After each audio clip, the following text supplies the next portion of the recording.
So just continue to solve problem 1 of the intro to kinetics. And in the previous video, we find out the mass moment, the center of mass of that composite body, y bar from O is 1.445 feet. And just one correction before we move on from the table for the thin rod here, you see it 1/12 of ml square, not 1/2 of ml square. So correct that, and I correct it in here 1/12 ml square. So let's move on to find out the mass moment of inertia. And we have two questions. One is the axis perpendicular to the screen, go through O and go through G, the center of mass of the composite body. You can do either through O or through G first, but let's do one, okay, at least one with the table. So basically the first, when we find out the mass center, we use just components. Okay, now we want to find out the mass moment of inertia. Basically we use the last three columns. So let's do it now here for the last three columns. So what are the columns? We have can add in with the shape, still the same on the left, and then we have three columns. The first one is IGI, which is for each standard shape, go through the standard shape of each body. And then we have MI DI square for each body, and then each composite each standard shape, and add those two columns together. So IGI plus MI DI square for each of the standard shape. So here we have two standard shape. If they have more, you just go ahead to add more standard shape. Go ahead to add more, but this is only two, so we do with two for now.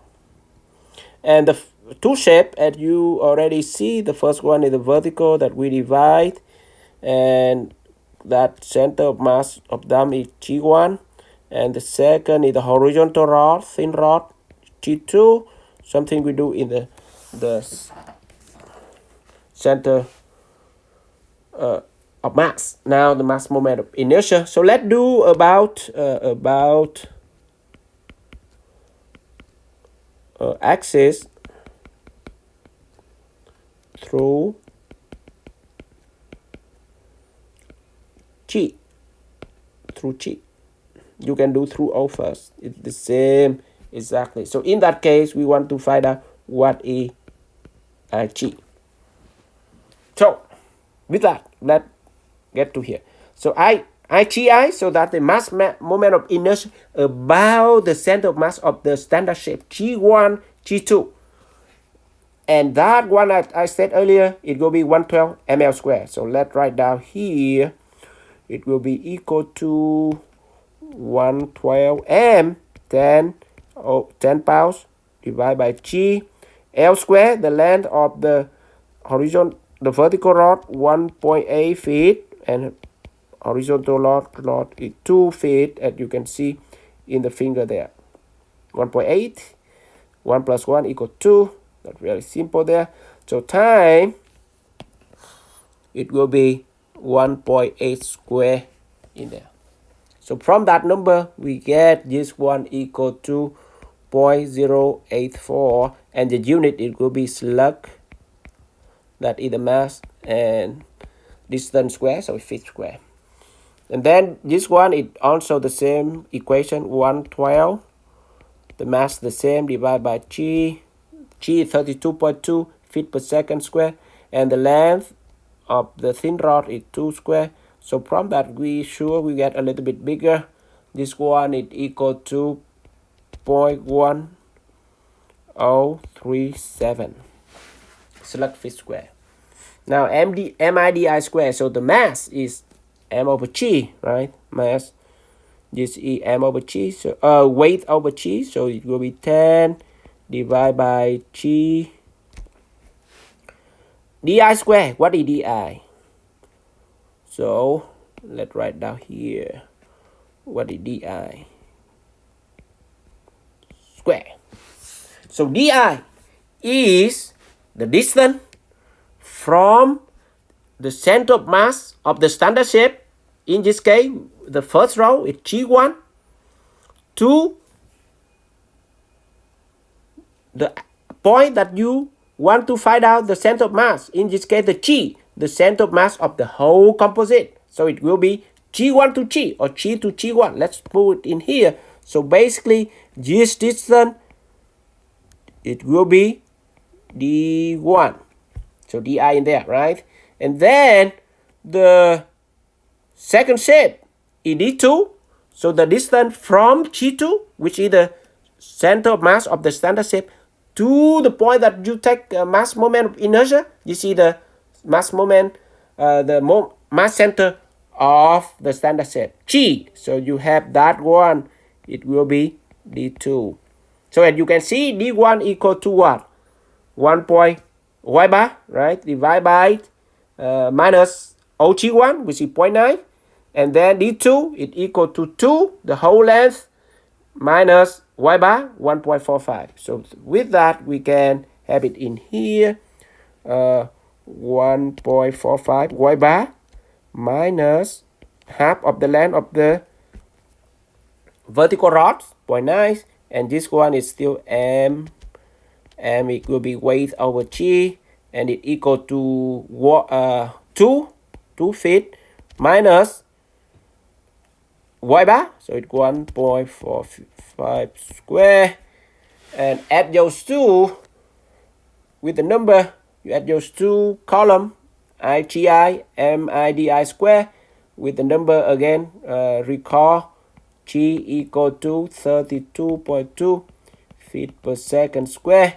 So plug in, so you can have that it will equal to 0.1781, and this one it will be 0.1977, and add them together, so that you will have the IG, the mass moment of inertia about the axis perpendicular to the screen, perpendicular to the board, go through G, the center of mass of the composite. So add those two, it will be 0.376 and slug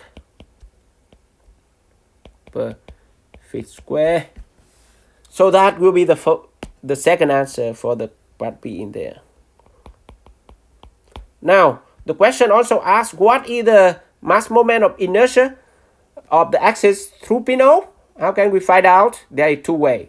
You can, okay, so let's talk about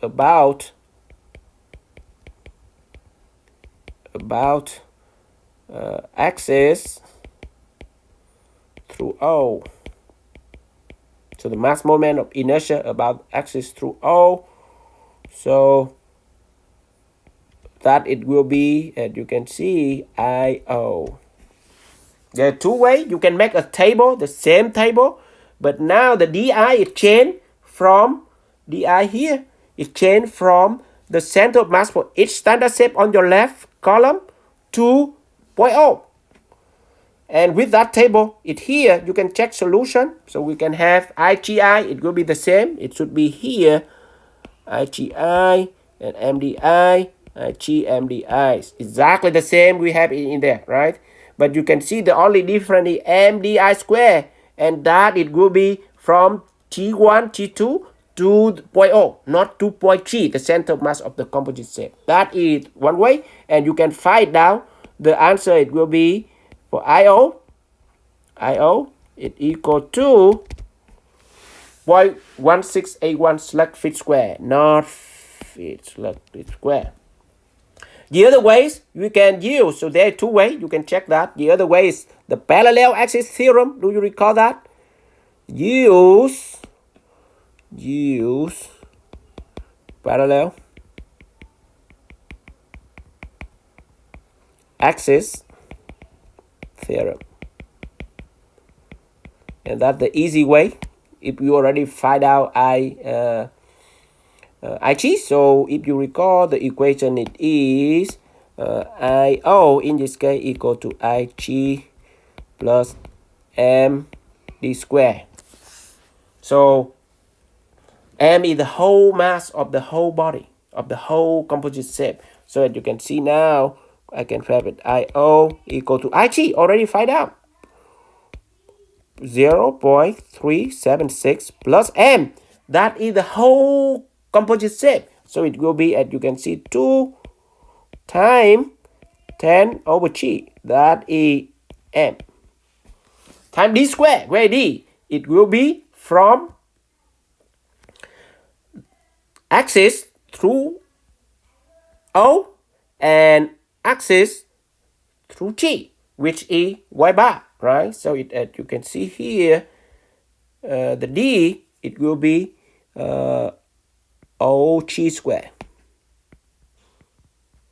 OG square. And actually, that one is equal to y bar, which is 1.55.